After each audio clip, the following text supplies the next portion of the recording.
Hello, I'm Ronnie Eldridge. Welcome to Eldridge Company. There is still an economic crisis in this country, even though Wall Street and large corporations are enjoying a solid recovery. More than 29 million people are out of work or working part-time for the first time. With fewer jobs readily available, what can we do? I don't know. Les Leopold, the author of Looting of America, How Wall Street's Game of Fantasy Finance Destroyed Our Jobs, Pensions, and Prosperity, and What We Can Do About It, that's the title, has come back to continue our discussion and to tell us what we can do about it. Last week, we discussed fantasy finance, which took care of Wall Street and what caused the crisis. This week, I'm looking for a solution. I mean, what can we do to get, 22 million jobs that we need? We need 22 million jobs to get us back to where roughly full employment, about 5% unemployment. Right. 22 million new jobs. Plus, we need about 105,000 jobs a month just to keep up with new people coming into the workforce, younger people coming in.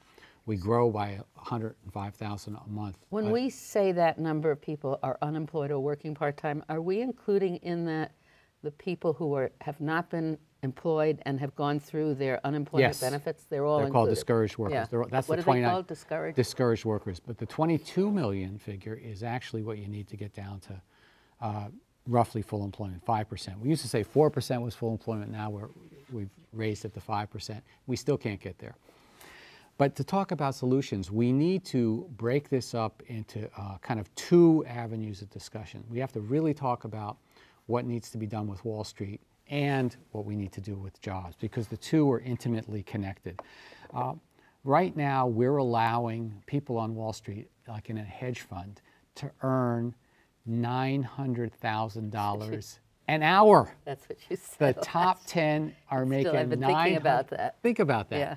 The top 25 hedge fund managers earned in 2009 the same as 658,000 entry-level teachers.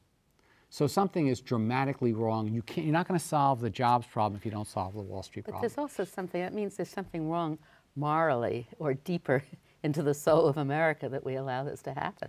That's true. But one of the reasons we allow it to happen is that we, both on the job side and on the Wall Street side, is we are unable to have a public discourse about the kinds of changes that are big enough to actually attack a big problem.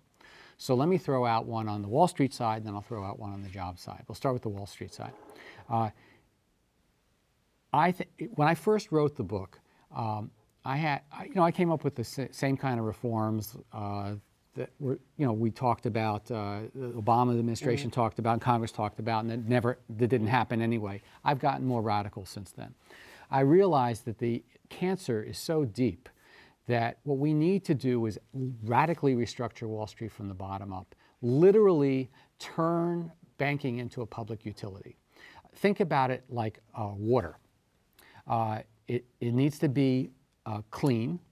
It needs to be, we all need it. We all need banking. We all need money to circulate, and we need credit. But it needs to be toxic free. And we can't have toxic assets cluttering up our water supply. We can't let Wall Street police itself. And you know what? We can't even adequately regulate it, because the compromises that are made through the regulatory process, first of all, you're making $100,000 a year. You're going to regulate somebody making 1,000 times what you're making? What are you thinking about? You're thinking about, if I switch from my side of the table to their side of the table, I'll be making 1,000 times more. Look at Peter Orszag, the OMB chief under the Obama administration. Stays there 2 years, turns in his job for a $2 million a year job at Citigroup, which was bailed out by the government. How can he do that? Well, every regulator is thinking the same thing. In any area. Any area. Right. But especially in Wall Street, because we have let the system evolve so that Wall Street literally siphons off wealth from the rest of the economy.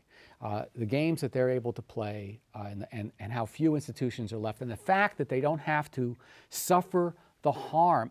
See, it's not capitalism there anymore.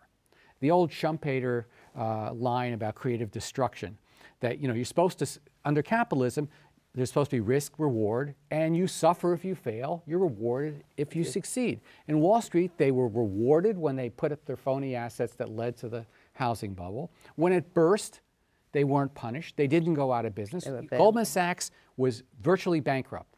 So was JP Morgan Chase. So was Bank of America. So was Citigroup. We bailed them all out.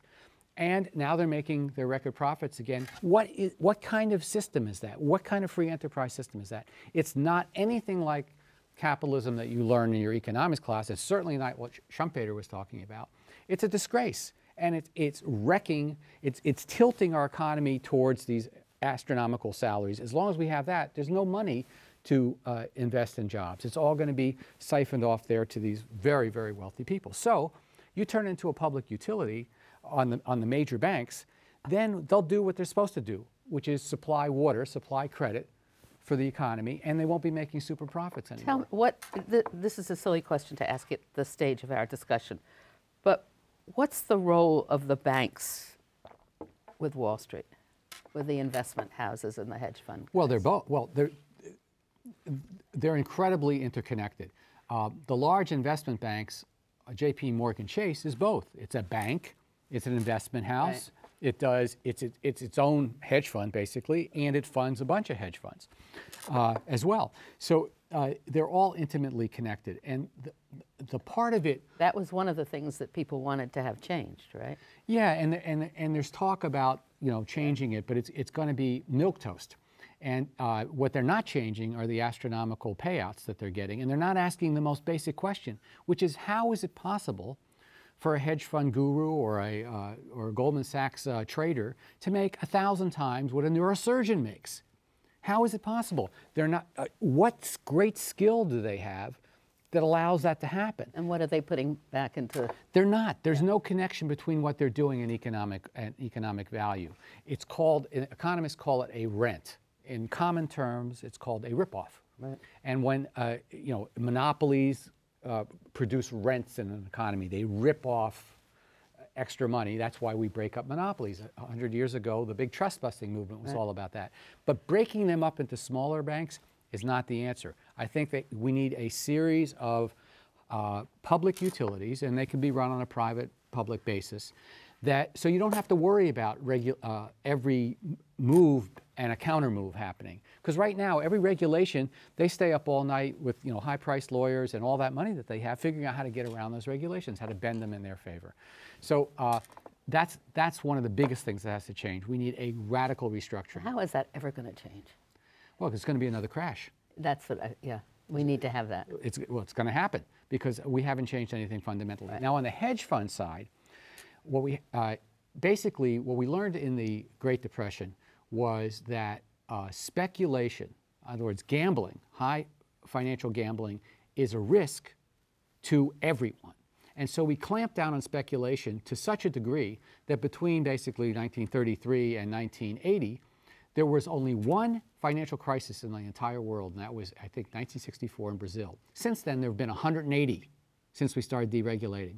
So we need to squeeze speculation out of the economy. We don't have to outlaw hedge funds, but we need to have a financial transaction tax so that when they move large amounts of money around quickly, a little piece every time they do that ends up going to the federal government. In fact, so much money would end up going to the federal government. That's how we fund our jobs program. And we need to get the money away from the hedge funds before they claim it, because once they claim it, they think it's theirs. And then we have what I call the paradox of productivity.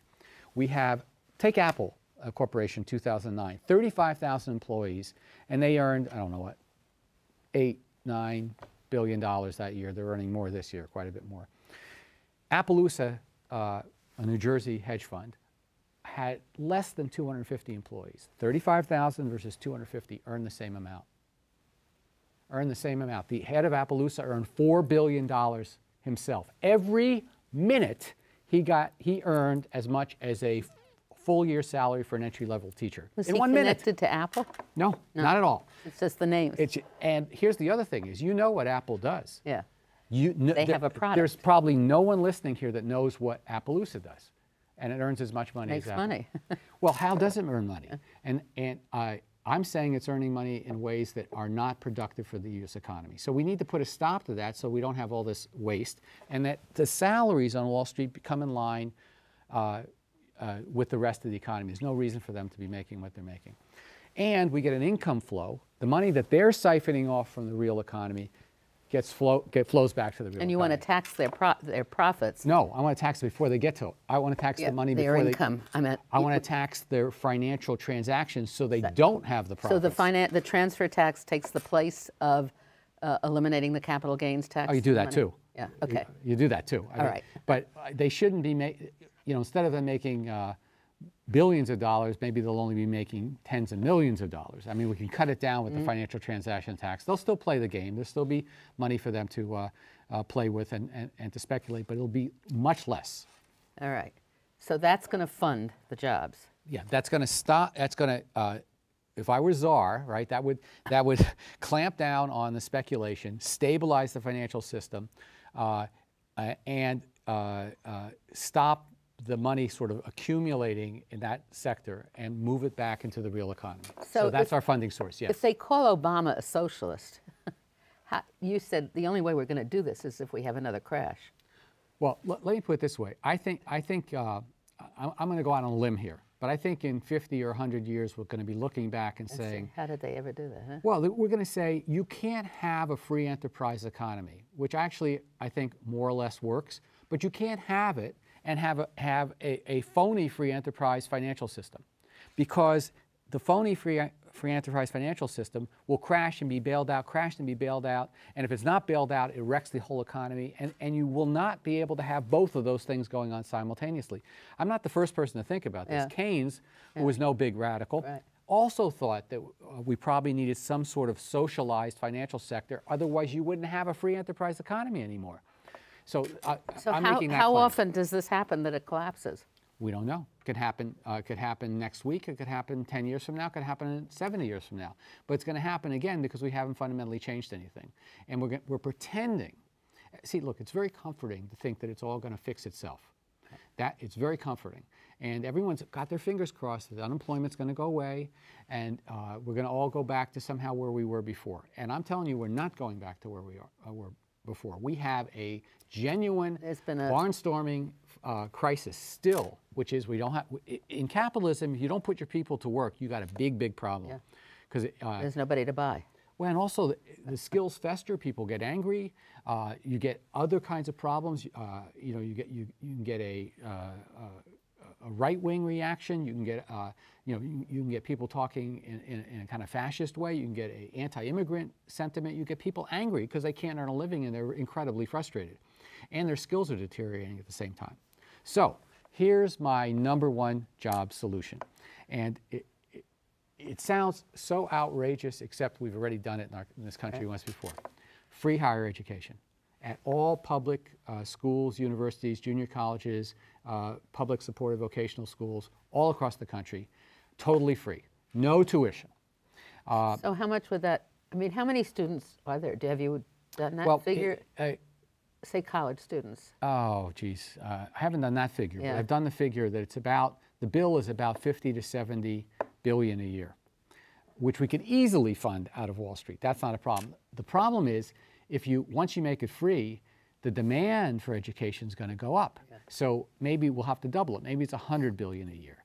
But it's an incredibly wonderful program. First of all this, you'll notice there's a drumbeat going on now. Well, the reason people are unemployed is they don't have the skills to compete in the 21st century, and they're too dumb. These workers that lost their jobs due to no fault of their own, because the Wall Street was too dumb, they're too dumb. So now the workers are dumb. This is the answer. Well, let them go back to school at any age. And how do we know this works? Because we did it after World War II, called the GI Bill of Rights. You could go, matter of fact, at that point, you could go to any college in the country, public or private. The government would pay for it, and they would pay living expenses. And if you were married, they'd put you up in housing and give you an extra stipend. That program, a study was done by a congressional committee in the late 50s. 3 million people, by the way, went to that program. And it was designed to deal with unemployment after they were worried about a crash after the return to a civilian economy after World War II. They estimated that $6.90 was returned to the economy for every $1 invested in the GI Bill of Rights. The return was almost 7 to 1 in terms of economic growth. So what I think what would happen is, A, you would make families enormously better off. It would be like an enormous tax cut because, and kids, because they wouldn't be running up all this debt, and families wouldn't be, skimping to try to figure out how am I going to pay for my kids' college education, number one. Two, you'd probably double the size of people who wanted to go to college. Three, you'd have an enormous construction boom going on, a hiring boom, and it wouldn't just be hiring professors and PhDs, you'd be hiring all kinds of secretarial staffs and building and ground staff. You'd have, and it's all in America. It's all here, and the one thing I do know is that one of the most labor-intensive industries in the whole country is education. So you get enormous bang for your buck. The questions you were asking about how much of this have I costed out, I'm trying to actually do that for my next book. Because this is something that we really need to know how to do. So that's the number one thing I would do. Then we educate all these people, but what kind of jobs do we create? Well, I mean, that's also a crisis, isn't it, that we really haven't fully addressed?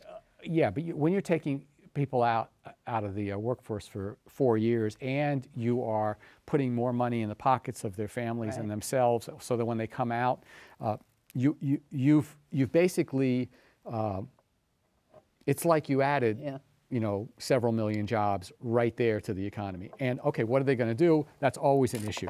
But well, you have some other plans. Of course. Again, though, you have to think big. And this is what sort of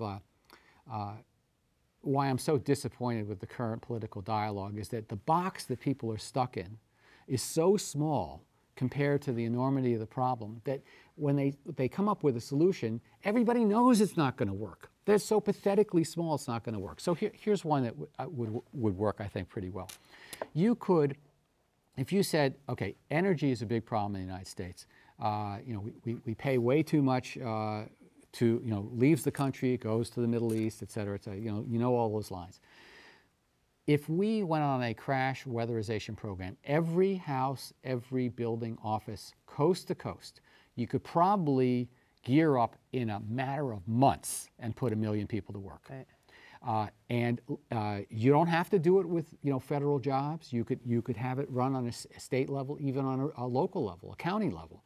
You could use private contractors. It wouldn't matter. But basically, it's very simple. You make you pour money into this enterprise, and you get a payback. Not only do you put people to work and they start spending money and you're stimulating the economy and all that, but you're actually saving, once your house or your office is really weatherized, I mean from top to bottom, you're actually saving money there, and that money can then be invested. So in the climate that we have now, and we're doing this before the President's State of the Union speech. We don't know what he's going to say, but you're already predicting that it's going to be too small, even though he's going to go to some kind of infrastructure construction and stuff. They have the Republicans who say you can't spend any money. I mean, how do we get through this morass until we get the next financial collapse? What are we going to do about it? Well, part of it, I think, is actually our fault, not just President Obama's and not just the naysaying Republicans, although certainly they deserve a lot of the blame, and they have no program whatsoever for resurrection of the economy.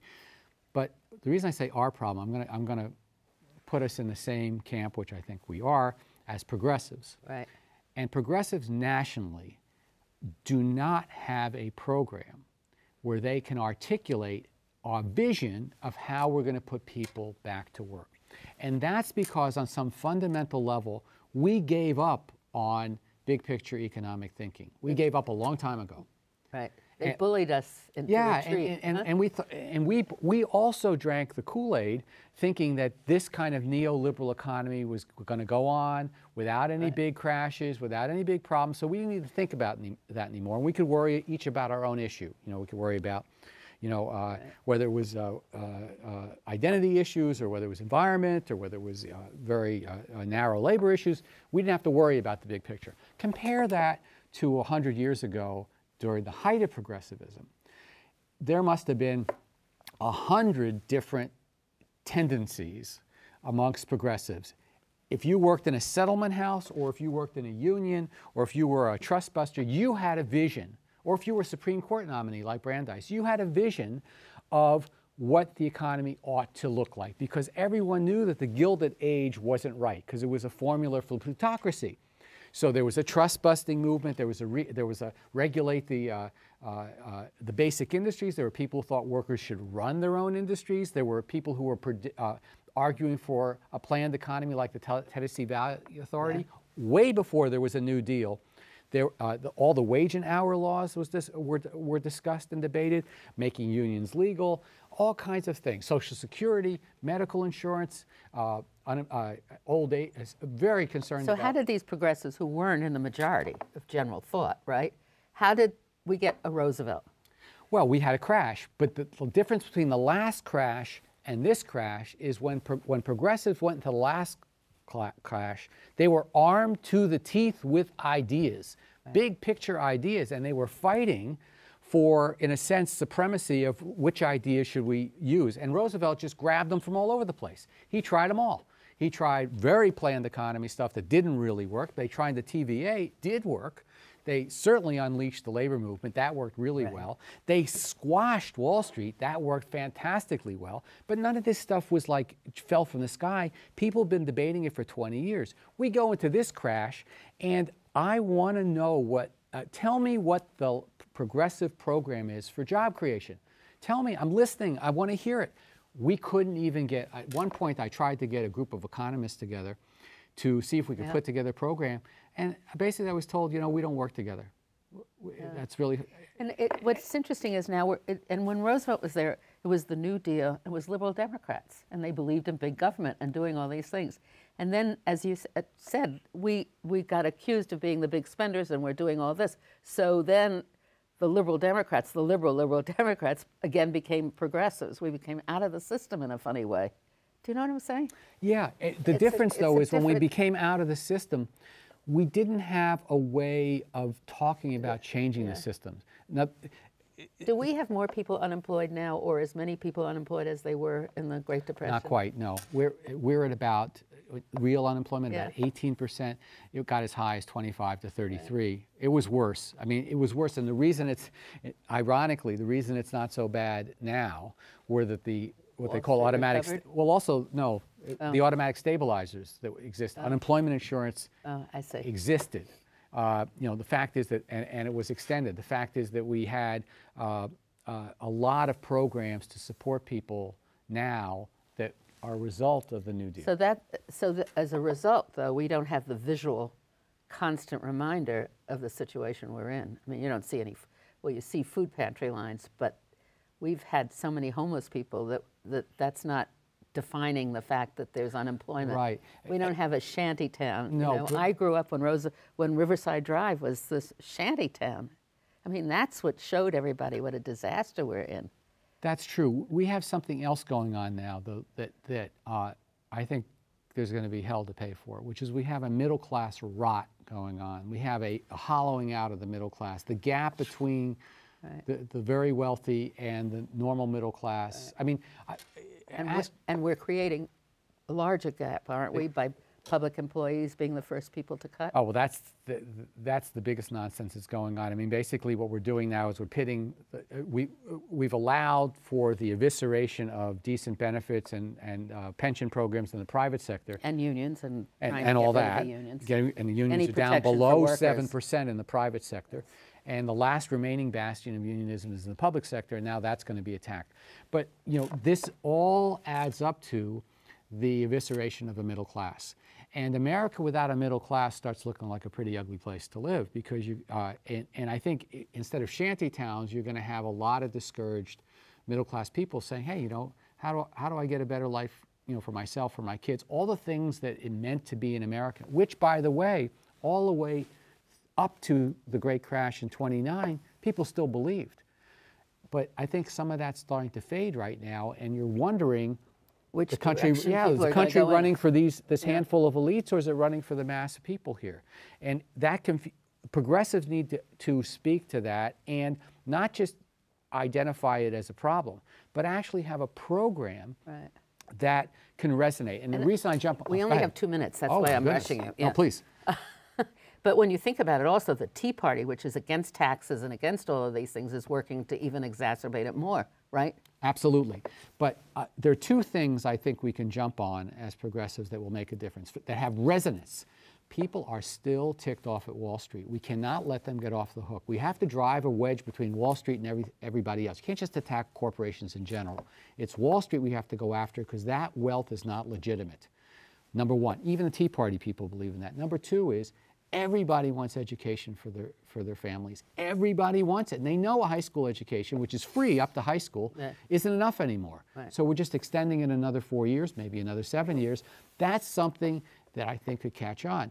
But it takes all our progressive pundits to start hammering out a agenda and selling it and having a dialogue with the American people about big ideas.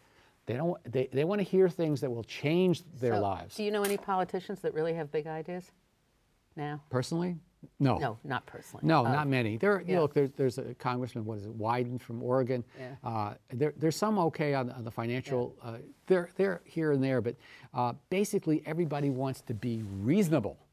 And the dialogue is shifting to the right, to the right, to the right. Obama likes being in the middle, but he's moving to the right to stay in the middle.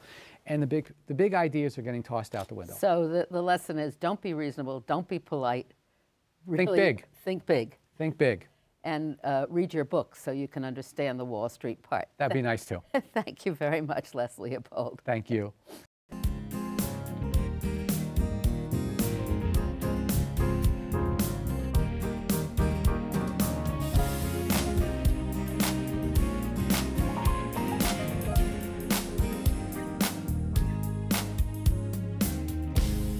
Is there any people you'd like to hear and topics you'd like us to explore? Please let me know.